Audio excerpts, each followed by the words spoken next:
All right, the Taos Revolt Gallery, which is named after the 1847 Pueblo and Hispano populist insurrection to drive out colonists from northern New Mexico, is where I called home for the past 2 summers.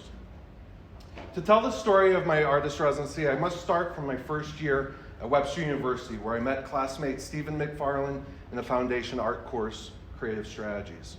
He was the first person to ever tell me about going to Burning Man. After graduation, he tried to convince me to come out there. And he also said I should move out to Taos County. Instead of taking his advice, I headed east to Brooklyn for grad school. Leading up to the 2008 presidential election, I stenciled this homage to Robert, Indiana, which I originally had submitted as a class project in my 2D design course. I painted it across 30 states, screen printed vinyl stickers and shirts to inspire young people to go to the polls. In fact, my last time in Denver was at the DNC. I painted a mural at Mod Living in Colfax, participated in Art for Obama exhibition with Shepard Fairey. But unbeknownst to Steve, in 2009, I decided to go to Burning Man. I bought an airplane ticket a day before the gates opened. And while we never found each other that year, he did come across several of the Evolve stencils I painted. The theme that year was evolution. And so the following spring break, Steve invited me to his cabin in the high desert mesa west of the Rio Grande Gorge to paint an abandoned bus, a shipping container, a camper shell, and this sign, which served as a landmark along the highway. 7 years would pass until we saw each other again. After grad school, I began teaching and couldn't take off to return to that thing in the desert. Steve started a family, sold his earth ship on the mesa, and moved into town.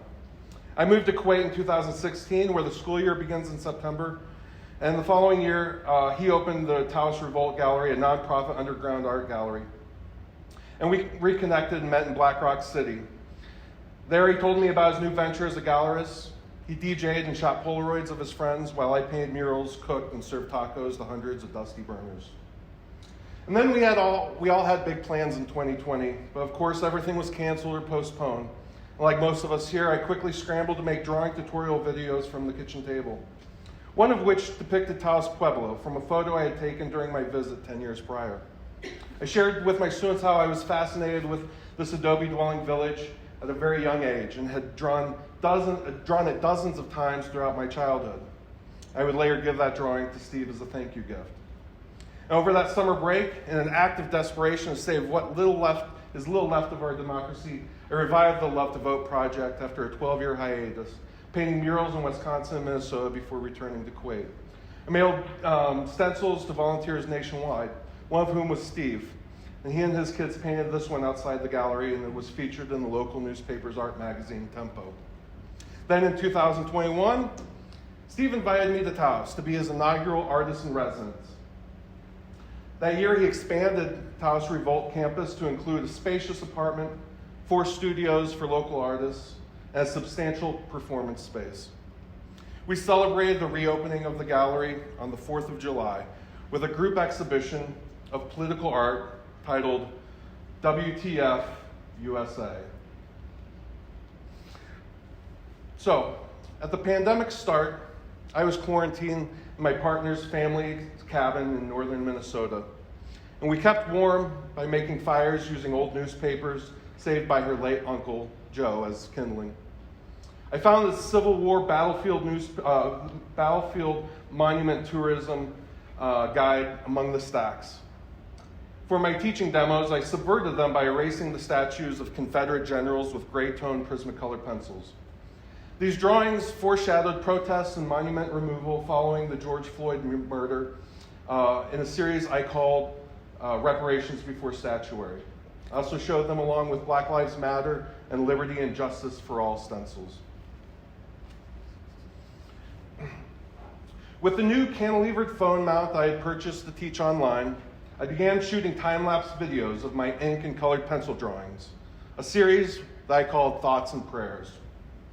To connect with friends during this time of isolation, I also drew on Instagram Live, where my followers could watch me work in real time, mostly students. And they could also ask me questions. So one night, Steve jumped on, asked me if I wanted to do a show during one of these drawing sessions. With 2 years of plans put on hold, I eagerly accepted. And so following the WTF USA show, I installed a solo exhibition of my drawings that I had developed over the pandemic. This body of work represents many things combined and nothing at all. I think of music, mutations of a spreading virus, or the jolting culture shock of being at Burning Man one week and Kuwait the next. My 10th floor apartment in Kuwait is just mere meters from the minaret of a neighboring mosque. At first, the 5 daily adhans rattled me as they overlapped one another to create sonic collisions. Over time, I came to appreciate the layered discord from these reminders to be thankful and maintaining humility. Distraught by violence and the vitriol on the news and social media, I desired an escape from political arguments and superficial platitudes, particularly those following mass shootings. I sought to save my own psychological and spiritual well-being through meditational drawing and hopefully transmit feelings of joy and bliss to others. I aim to discover harmony through chaotic asymmetry, rhythmic disruptions, and disparate influences. I blend and distort imagery inspired by amalgamation of motifs such as stained glass, psychedelia, science, street art, and sacred geometry. These synesthesia-stimulated drawings depict the kaleidoscopic phantasmagoria of my semi-lucid subconsciousness and divine introspective explorations. Or simply put, they originate from doodles I make when I'm in a meeting, particularly those online. The entire show fit into my portfolio bag that I carried on the plane. And then for the rest of the summer, I got busy painting every surface Steve would give me. I gradually worked larger, beginning with the cellar and studio doors, and then I initially experimented with painting gradient backgrounds, which I taped into individually painting shapes, and later also tried painting freehand. And when Steve and I started talking about this residency, he asked me to install something in a hut that could be viewed from the street. And I contemplated many ideas on how I'd fill that space. At first, I wanted to display my drawings to be seen through the window, but once I arrived, I knew there had to be something immersive, where people could walk into the painting and feel the intensity. So I call this cerebral vault, because it felt like I was encapsulated inside my brain. I painted over the windows, installed LED lights, and unlocked the door. I revisited it numerous times over my 3-month residency, adding lines and shapes with paint markers and keeping it tidy. And during that time, it was open 24/7. On Thursday nights, children took it over as a play fort. On occasion, those seeking shelter camped for the night. Lovers made love, musicians made music, dreamers dreamed, meditators meditated, and curious tourists poked their heads inside. This seemingly never-ending project had me in tears during the hours before I departed New Mexico. I couldn't put the paint markers down. I didn't want to leave. I never became so attached to a piece of art. Additionally, I painted the back wall of the studio, which I named Eternal Enchantment. And then my last mural of the summer was Sonic Salutations. It was painted on the back porch of the new annex, which has become the event space for live music, parties, and various events like roller skating, meditation, and yoga. This piece developed from mixing arrows with audio layering visuals into an abstracted Southwest landscape. This was my most challenging piece because I was rationing the last of my paint. And because of this mural work, I was hired to paint private commissions. I spent a week painting Somersaulting Summit on a shipping container at the Shady Mesa Ranch on the mountaintop near Pecos, New Mexico. Sorry for the shaky video. My phone was nearly destroyed by turkeys, a feisty goat named Walter White, who ate 3 of my phone cords, and a socially awkward llama named Kevin from The Office. I also started painting new pieces on plywood, like this one here, which is titled Connected Correlations. This was painted for the late Michael Red Wagner, a former restaurant owner of ASEC in Arroyo Seco and Salt and Wine in El Prado. I also had the opportunity to paint a porch for the managers of the Luna Mystica Airstream Hotel. That's red. Here's the porch I painted for Patrick and Tracy, as well as a door for Ryan, a local real estate agent. Near the end of the summer, a shy, stray cat hesitantly approached the gallery while I was painting outside. I gave it sardines, and we quickly bonded. Steve's son named it Frederick. And while I've posted over 3,000 photos of stray cats on my Feral Feline Photography Instagram account, Frederick is the only cat to pose in front of one of my paintings. I would also be remiss if I didn't mention music's integral role in Revolt's community. Almost every Thursday night, there were live bands of all genres, dance parties, drag shows, or karaoke. Dirty Steve, or AKA Dirty Sheets, would often DJ. On the evening of my opening, native drummers from the Hale Creek tribe performed late into the night. The cops came and issued a sound ordinance violation that was later dismissed. And with Burning Man canceled for 2 years in a row, we ignited a human-sized effigy in the parking lot on Saturday night of Labor Day. And my summer break culminated with a party for the Paseo project the following week.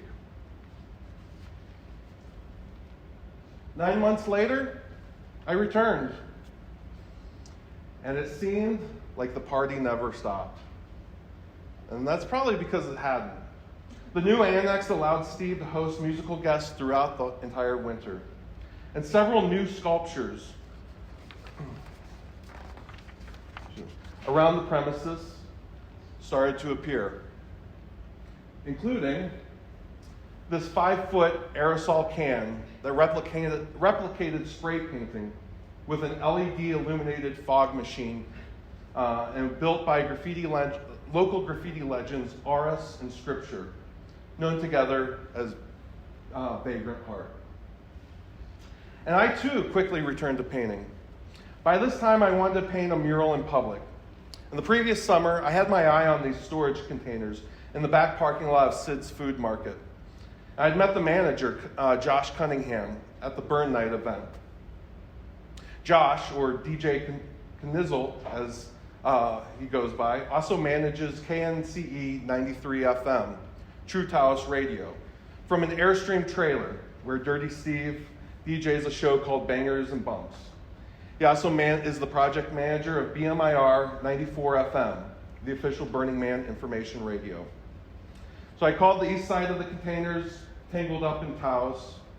Again, I experimented with painting freehand shapes first, and then switched to taping off connected lines atop of a rainbow gradient for the west side, in a mural that I titled Waking Dreams, after last year's Burning Man theme.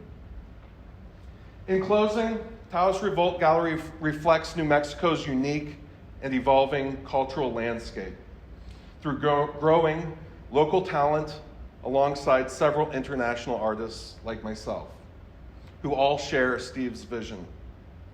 Revolt's mission is to support artists from diverse backgrounds and to elevate voices of Black, Indigenous, people of color, and Two-Spirit, LGBTQIA+ people.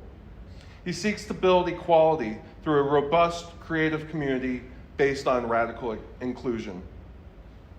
Taos Revolt Gallery is committed to the artistic and creative freedom for all, and enthusiastically invites imaginative people to join in building that community.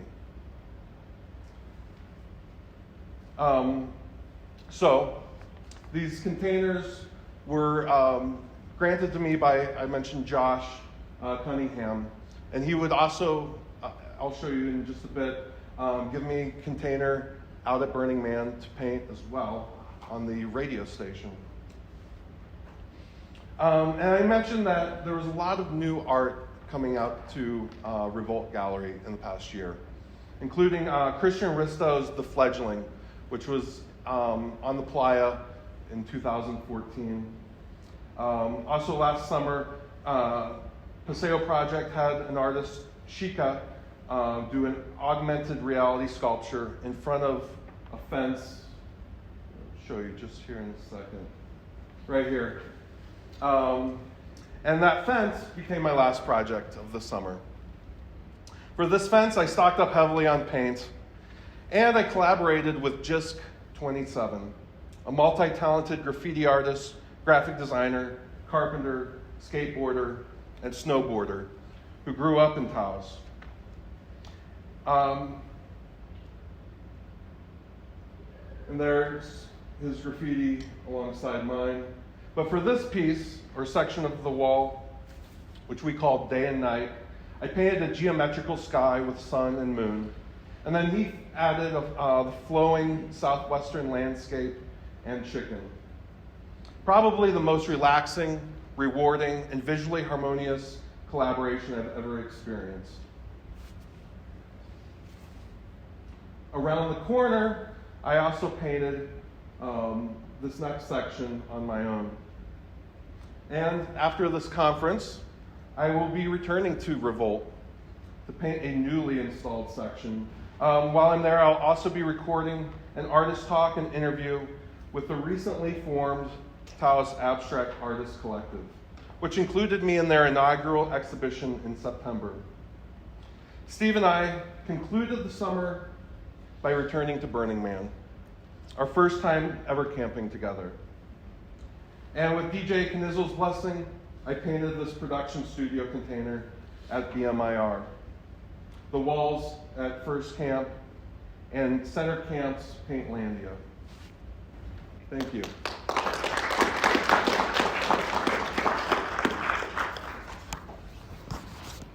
Thank you, Clark.